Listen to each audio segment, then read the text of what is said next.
Para pendengar yang terhormat, hari ini sebagaimana biasa hari Senin akan menjawab kepada pertanyaan-pertanyaan saudara kaum muslimin kepada anak anda Ani Said. Diharap supaya tolong membacakan pertanyaan-pertanyaan itu. Terima kasih. Kita mulai saja dengan surat yang pertama, Bu ya. Iya. Dari saudara Muhammad Adnan Tullah di Batu Tulis 13 nomor 31C Jakarta Pusat. Isi pertanyaannya itu, Bu ya. Iya. Bagaimanakah tobat kita supaya diterima Tuhan menurut agama Islam? Kalau sekiranya dengan sholat, bagaimana niatnya dan berapa rakaat, serta apa bacaannya dalam sholat itu? Sesudah sholat, bagaimana doanya? Jam berapa waktunya yang lebih baik mengerjakan sholat tobat tersebut? Kalau sekiranya salat tobat itu dikerjakan oleh orang yang namanya dalam ilmu tasawuf yaqbah, orang yang sadar akan keteledorannya, akan kelalaiannya, akan keadaannya menyia-nyiakan agama selama ini. Misalnya sembahyangnya berkurang-kurang, lalu dia sadar akan dirinya. Pada waktu itu disunatkan dia berwudu, kemudian dia sembahyang 2 rakaat, namanya salat tobat. Ayat-ayat yang dibaca ringan saja, boleh kita baca qul ya ayyuhal kafirun dan qul huwallahu ahad.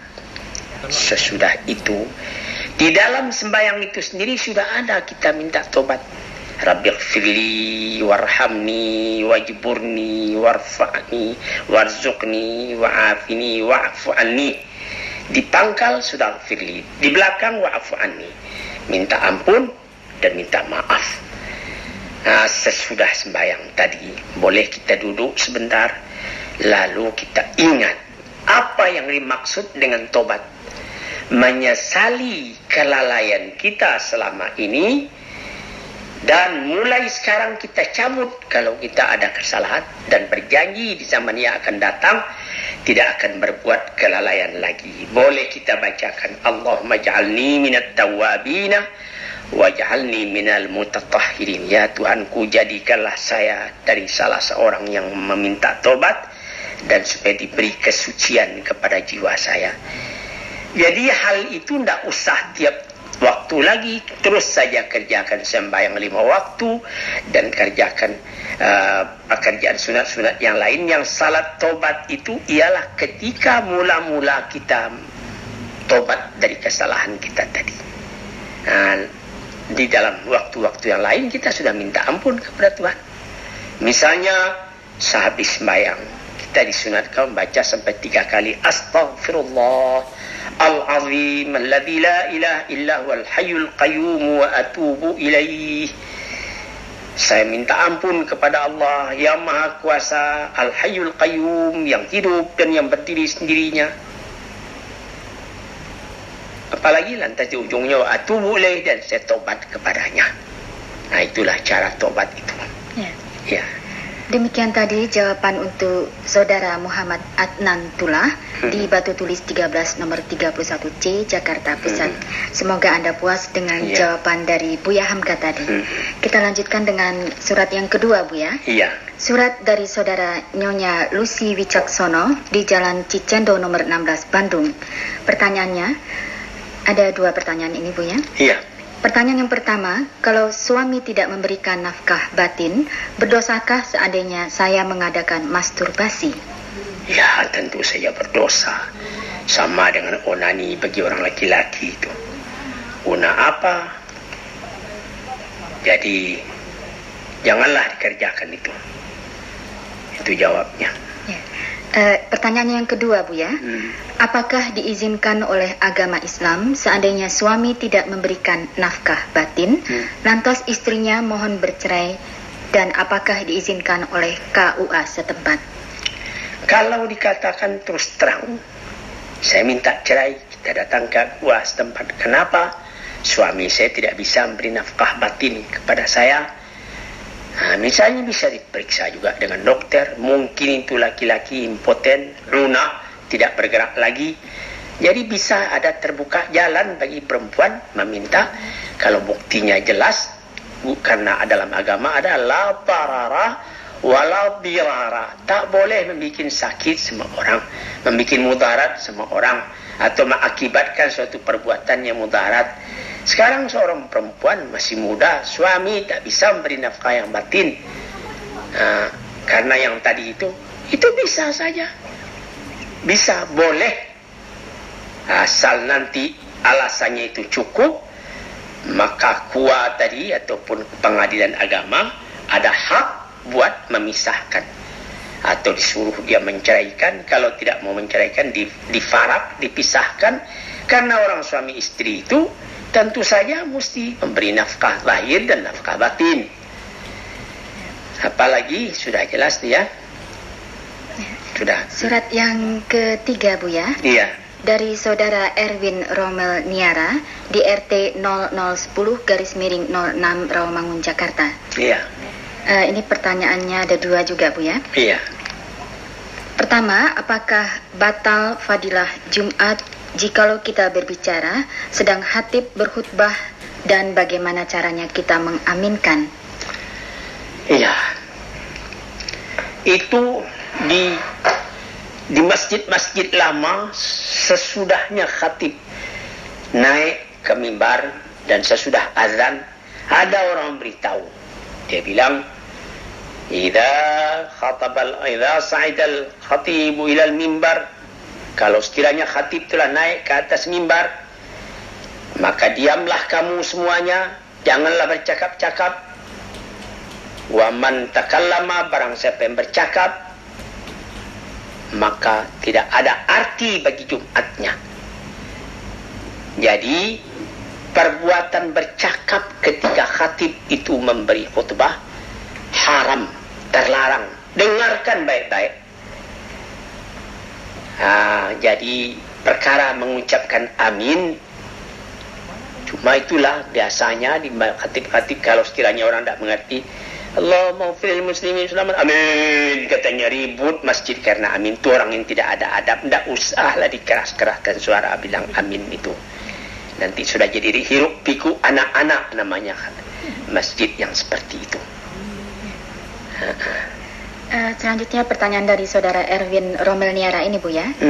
Apakah yang dimaksud dengan tahlil itu, dan apa pula asal kata kalimat mufrad dari tahlil itu? Serta apakah maksud surat Al-A'raf ayat 205?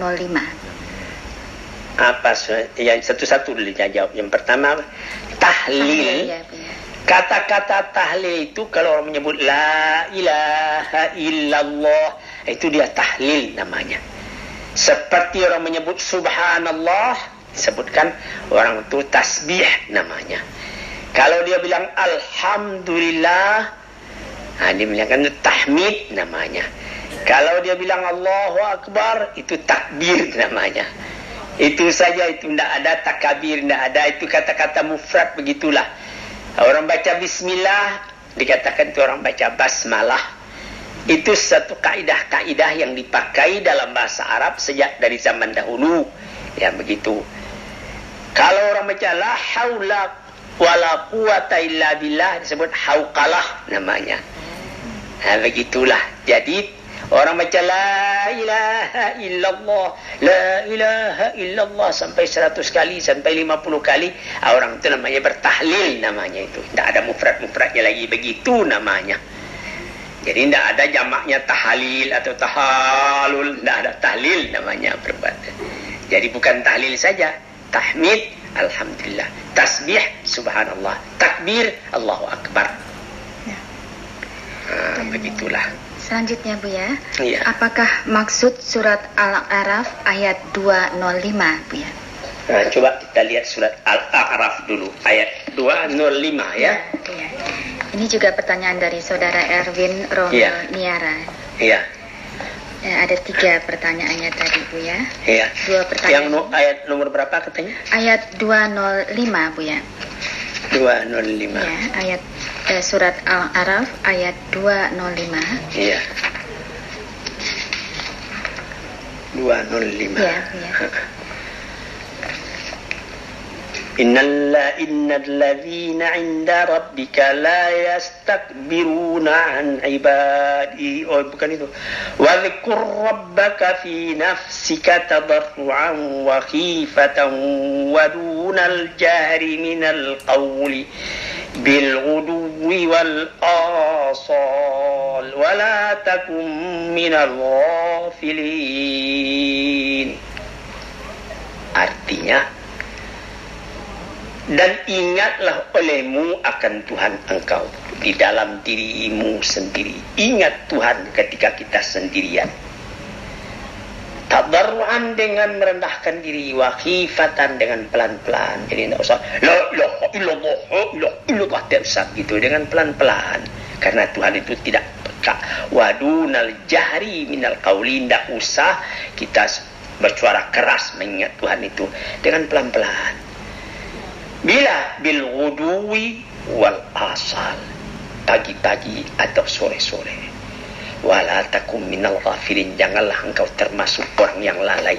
Jadi ayat 205 daripada surat Al-A'raf ini menyuruh orang berzikir kepada Tuhan. Itulah maksudnya. Nah, Saudara Erwin Romelniara di RT 0010-06 Rawamangun, Jakarta. Iya. Demikianlah tadi jawaban dari Buya Hamka untuk Anda. Selanjutnya surat dari Saudara B. Siregar di Jalan Mawar nomor 129 Klender, Jakarta Timur. Iya. Isi pertanyaannya, Buya. Sahkah mereka dinikahkan bila pengantin wanitanya sudah hamil? Sering terjadi pada masa sekarang ini. Dan berdasarkan apa para kadi berani menikahkannya? Mohon jawaban dari Buya. Ada keterangan daripada kitab-kitab fikih bahwa perempuan yang telah hamil itu baik dinikahkan sedang dia hamil itu dengan laki-laki yang maha membuntingkannya itu. Itu ada keterangan daripada Imam Syafi'i sendiri, juga Imam Hanafi. Jadi itu banyak dipakai orang. Maka ketika dia bunting tadi, boleh. Cuma dengan syarat hendaklah orang laki-laki yang membuntinginya itu. Adapun akibatnya, anak yang lahir dibunting sebelum nikah itu, dia tetap anak di luar nikah namanya. Dari ayahnya dia, kalau sekiranya ayahnya mati, dia tidak mendapat waris. Dan kalau sekiranya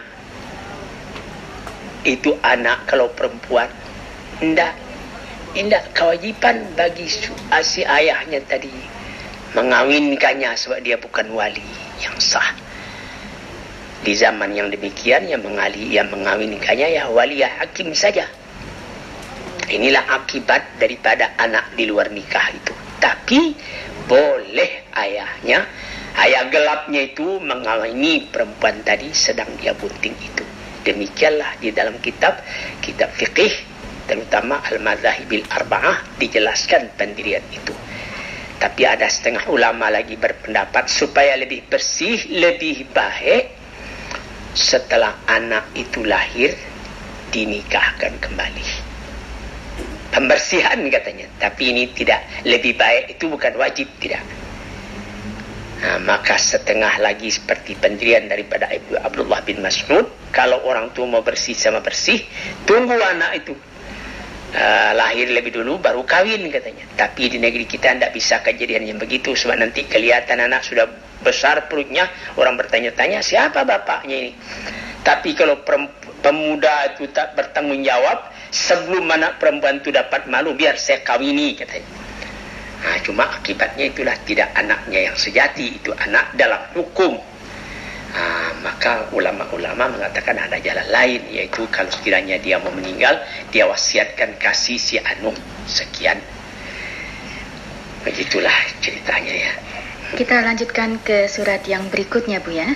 Surat dari Saudara Muhammad Ridwan di Jalan Simpang Belitung RT 3 garis miring nomor 133 Banjarmasin. Oh, di Banjarmasin ya. Di Kalimantan ini, Bu ya. Pertanyaannya, Bu ya. Ada beberapa hadis Nabi yang menyatakan bahwa Nabi tidak pernah bersalaman dengan wanita yang bukan muhrimnya. Bahkan pada waktu membaiat, wanita-wanita jahiliyah Nabi tidak mau bersalaman. Memang itu tidak ada bantahan, betul begitu. Jadi lebih baik kalau kita menurut sunnah Nabi, kita mengangguk saja. Kalau ketemu sama perempuan, tidak usah salam, kita sudah mengikut sunnah Nabi namanya. Saya sendiri juga berpengalaman, kalau kita di Amerika misalnya, atau negeri-negeri Eropa yang maju itu, juga tidak dimestikan laki-laki mengulurkan tangan kepada perempuan. Itu menurut etiket. Kalau perempuan tadi mengulurkan tangannya, baru laki-laki menyambut. Tapi kalau laki-laki yang mengulurkan, atau kata bahasa kasarnya mencocoh tangannya nak bersalam, nah itu melanggar etiket. Jadi bagus juga itu aturannya begitu. Ini ada 3 pertanyaannya, Bu ya, dari saudara Muhammad Ridwan ini. Pertanyaan yang kedua, Bu ya. Menurut yang pernah Ananda baca, membolehkan para amil mengambil 12,5 dari hasil pengumpulan zakat. Bagaimanakah hukumnya apabila pengurus salah satu yayasan sosial menetapkan lebih daripada itu? Itu tentu dipertentangkan. Berapa bahagian orang yang mustahak menerima daripada zakat tadi yang ada? Misalnya di dalam ayat dikatakan 8 fakir, miskin, orang berutang dan amil dan lain-lain. Jadi 1/8 lah dia cuma mendapat. Dilihat dalam kampung tadi orang yang dia, beberapa orang, ada orang fakir, ada miskin, ada ibnu sabil, ada orang yang berutang. Nah, itu dibagi berapa bagian? Cuma 6, ya 1/6 lah dapatnya amil tadi. Kalau ditetapkan lebih dari 12,5%, itu nanti kacau cara perhitungannya begitu. Tidak jujur itu kalau begitu keadaannya. Nah, kecuali kalau di dalam kampung tadi cuma 3 orang, 4 orang saja, yang tidak cukup 8, ya bagi 4 lah, 1/4 yang apa tadi. Begitu saja itu adilnya. Ya. Dan yang terakhir dari saudara Muhammad Ridwan ini, Bu ya, pertanyaannya, apakah yang dimaksud menghardik anak yatim menurut terjemahan surah Al-Ma'un? Ya, misalnya anak yatim datang ke rumah kita minta tolong. Pergi. Kenapa kita tolong? Saya anak yatim, Pak. Pergi. Itu tidak boleh begitu. Adapun memukul, kalau sekiranya dia kita pelihara, sedangkan anak kandung kita pukul. Kalau pukul itu pukul kasih atau marah-marah kasih, itu bisa ditimbang itu. Tidak akan ada larangan. Tapi kalau cuma wa amal yatima fala takhar, orang anak-anak yatim itu jangan kau kerasi. Jangan sampai timbul dalam pikiran anak yatim tadi rasa minder warga kompleks. Mentang-mentang ayah sudah mati katanya, saya punya nasib jadi begini. Ya, jangan sampai jiwanya itu menjadi rendah. Itu yang dijaga itu. Saya pernah 40-50 tahun yang lalu di Bukit Tinggi, ada panitia memelihara anak yatim. Lantas kalau ada pertemuan anak yatim tadi, disuruh bernyanyi di hadapan orang banyak, sampai orang banyak menangis, lalu kasih sedekah. Itu tidak baik. Itu apa? Kami ini yatim piatu, tidak ada ayah, tidak ada ibu, orang nangis kasih derma. Itu juga tidak baik. Itu merendahkan kepada jiwa anak itu sendiri. Jadi pendidikannya dia merasa dirinya jadi orang. Nabi kita Muhammad SAW sendiri juga seorang yang yatim dari kecil. Dia beberapa tahun saja umurnya, dia belum lahir, ayah sudah mati. Dia baru lahir beberapa tahun, ibunya sudah mati. Tapi dia kemudian jadi orang besar karena tidak ada didikan merendahkan diri, itu tidak ada. Ini yang penting kita kaji. Adapun mahardik itu kalau kita pandang sebagai anak sendiri, apa salah? Dipukul juga boleh, tapi pukulnya itu bukan menghina, mendidik. Nah, saudara Muhammad Ridwan, demikianlah tadi jawaban dari Buya Hamka. Semoga Anda puas dengan penjelasan-penjelasan tadi. Kita lanjutkan dengan surat yang ke-6, Bu ya. Boleh. Surat dari saudara Haji Saiful Anwar, Jakarta. Pertanyaannya, bagaimana kalau pemakaman mayat muslim dengan menggunakan peti? Apakah ada hadisnya? Kalau tempatnya itu seperti saya pernah lihat, di tempat-tempat negeri-negeri di tepi laut biasanya tanahnya basah. digali agak 2-3 galian agak sekian meter itu sudah ada air, maka waktu itu lebih baik pakai peti. Tapi kalau tanahnya tanah bagus, itu tidak perlu pakai peti. Di negara kita biasanya kalau misalnya orang-orang meninggalkan yang akan dikuburkan di Kalibata dikasih peti. Tapi baru-baru ini saya kagum ketika almarhum yang kita cintai Pak Atta meninggal pakai peti dari rumah, tapi setelah mau dimasukkan ke dalam lahat beliau, petinya tinggal beliau ditidurkan sebagaimana mayat biasa. Itu lebih baik. Jadi perkara peti itu, itulah kalau peti itu, kalau ada yang patut pakai peti, ada yang tidak patut. Jadi dikatakan tidak peti sama sekali juga tidak ada. Mesti berpeti semua juga tidak ada. Demikian juga saya lihat bekas gubernur di Kalimantan Timur dari Samarinda meninggal, Bapak Haji Wahab Sya'rani, dia meninggal. Di Banjarmasin juga dimasukkan ke dalam peti, tapi ketika jenazah mau dimasukkan ke kubur, petinya tinggal. Itu lebih baik. Jadi saudara dapat mengatakan sendiri itu tidaklah akan termasuk hukum yang berat betul. Apakah pakai peti atau tidak termasuk yang haram, tidak begitu. Itu sebaiknya adalah tidak usah pakai peti, sebab manusia itu akan hancur di dalam tanah. Peti itu sendiri pun lama-lama juga akan hancur dalam tanah. Ya. Kita sampai pada surat yang terakhir, Bu ya. Iya. Surat dari Muhammad Maksum di Jalan Imam Bonjol 78 Jember. Jember. Ya, Jawa Timur, Bu ya. Jawa Timur. Ya. Pertanyaannya, bagaimana seandainya daging babi itu diproses sedemikian rupa, kemudian dijadikan untuk makanan ternak? Apakah daging ternak itu haram dimakan? Sedangkan ayam kampung juga sering makan bangkai yang haram bagi manusia. Ya, jadi yang haram dimakan daging babi. Kalau daging babi dimakan oleh ayam atau oleh kambing, itu kambing tidak berdosa sebab dia bukan manusia. Kemudian pada dirinya daging babi itu berkembang sampai nanti makan, ya tidak apa-apa. Jangan kita pakaikan aturan yang memberati agama sendiri. Juga seperti kalau di sebelah di Sunda atau di Sumatera Barat, itu kolam-kolam balong, itu pakai kakusnya segala, berak manusia itu masuk ke dalam tempat dimakan oleh ikan. Kita lihat terang-terang itu ikan, jadi tidak apa-apa. Nanti kalau ikannya mau dimasak, dibersihkan dulu, dibuang segala isinya, halal lagi. Ya kan masuk ke badannya itu, jangan makan. Nah, kalau itu tidak jadi itu nanti. Jadi tidaklah sampai agama begitu memberati kepada kita. Sudah cukup? Sudah selesai, Bu ya. Anak-anak Anis Said, saya mengucapkan terima kasih. Mudah-mudahan lain hari menolong lagi dan sampaikan salam kepada ayah, kepada sahabat saya Bapak Haji Muhammad Said. Terima kasih, Bu. Assalamualaikum warahmatullahi wabarakatuh.